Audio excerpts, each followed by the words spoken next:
I am Sana Khan, welcome to my channel. तो guys आप देख रहे हैं सना खान टीवी।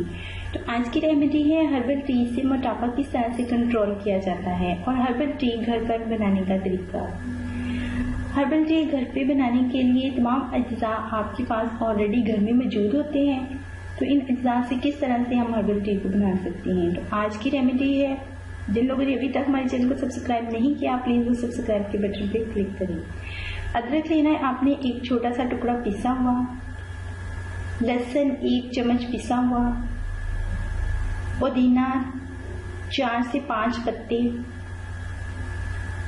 शहद हस्बे ज़रूरत। और आपने देचकी में थोड़ा सा पानी बॉईल करना है 1 कप, उसमें ये सारे अज़्ज़ा मिक्स करके जैसे वो अच्छे से टी तैयार हो जाए आपने उसे पी लेना है। शहद आपने हस्बे ज़रूरत यूज़ करना है। तो आपकी हर्बल टी जो है वो रेडी हो जाएगी। उम्मीद है कि ये वीडियो आपको हमारी पसंद आई। अगर ये वीडियो पसंद आई तो हमारी वीडियो को लाइक करिए, चैनल को सब्सक्राइब कर दीजिएगा और अपना ख्याल रखिएगा। ओके, अल्लाह हाफिज़, बाय बाय।